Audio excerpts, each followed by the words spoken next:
Olá e bem-vindos! No mundo da gestão, há perguntas que parecem super simples, mas que, na verdade, escondem uma complexidade enorme.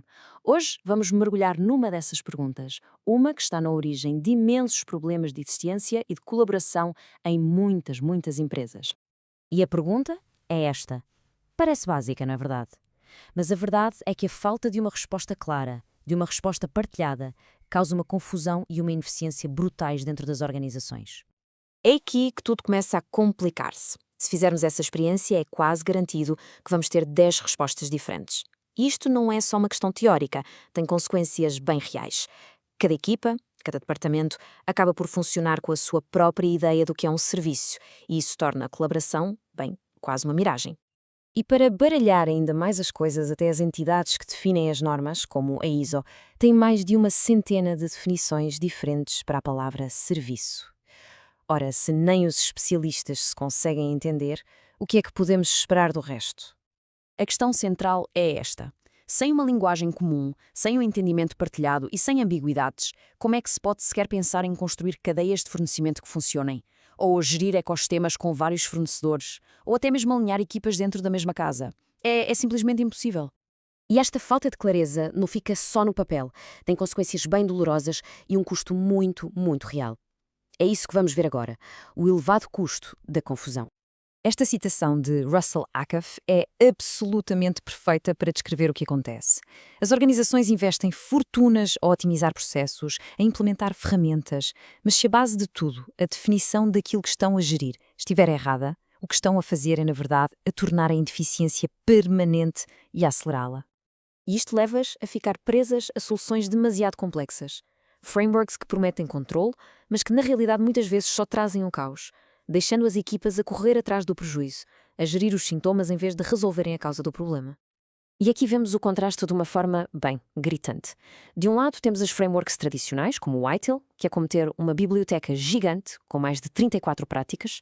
Do outro lado, o método ESM, que não oferece uma biblioteca, mas sim um sistema de gestão com 5 processos sem redundâncias. A diferença fundamental é que um foca-se em melhores práticas soltas, enquanto o outro começa pela arquitetura, por princípios. Um leva à complexidade, o outro à simplicidade e ao controlo. O resultado disto tudo? É fácil de adivinhar, não é? Um retorno sobre o investimento baixíssimo em formações e ferramentas que custam uma fortuna. E isto, claro, é uma fonte de enorme frustração para imensas organizações que se sentem presas neste ciclo de complexidade que não lhes traz valor. Mas, felizmente, há uma saída para este labirinto. A solução é, surpreendentemente, muito mais simples e chama-se Método de Gestão de Serviços Unificada, ou OSM, que nos dá uma resposta elegante para toda esta confusão. A OSM começa com uma definição que é, olhe, de uma simplicidade genial. Um serviço é uma facilidade suportada. Reparem bem na palavra suportada. É passivo. Isto refere-se àquilo que o cliente recebe e não àquilo que o fornecedor faz. E esta pequena mudança de perspectiva muda tudo. A melhor maneira de pensar nisto é, imaginem uma peça de Lego. Cada serviço, quando está bem definido, torna-se um bloco de construção. A interface entre o cliente e o fornecedor fica padronizada através daquilo a que se chama o elo OSM. E isto permite que estes blocos sejam encaixados uns nos outros para construir sistemas maiores ou então desmontados e substituídos com uma facilidade incrível. Ok, a ideia da peça de Lego é ótima, é poderosa, mas como é que a construímos na prática? A resposta está numa ferramenta que torna esta definição algo que podemos usar no dia a dia.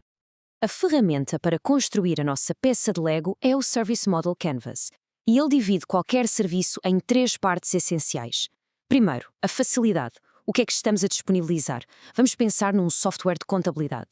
Segundo, o suporte. Como é que ajudamos o cliente a usar essa facilidade? Pode ser uma linha de apoio, um manual, o que for. E terceiro, e isto é o ponto-chave, a experiência.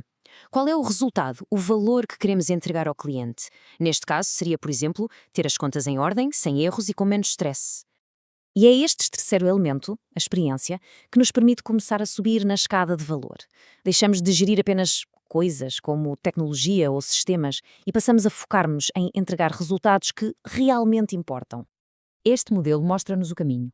Começa-se no nível 1, focado apenas na tecnologia. Depois sobe-se para a gestão de sistemas, depois para a de serviços e, finalmente, para uma orientação total para o cliente e para o negócio. Cada degrau representa uma capacidade maior de criar valor. Mas atenção, e este é o segredo, não dá para saltar degraus. Para uma organização ser verdadeiramente orientada para o cliente, precisa primeiro de dominar os fundamentos, a tecnologia, os sistemas e, mais importante que tudo, a definição e a entrega de serviços. É exatamente aqui que a maior parte das iniciativas de foco no cliente falham redondamente. Querem chegar ao nível 4, mas não construíram a base sólida do nível 3.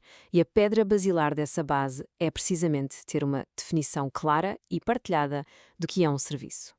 E a beleza da abordagem USM é que é super acessível. O conhecimento, os modelos, os recursos, está tudo disponível de forma gratuita. O custo deixa de ser uma barreira para começar a fazer as coisas bem. E isto deixa-nos, no fundo, perante uma escolha.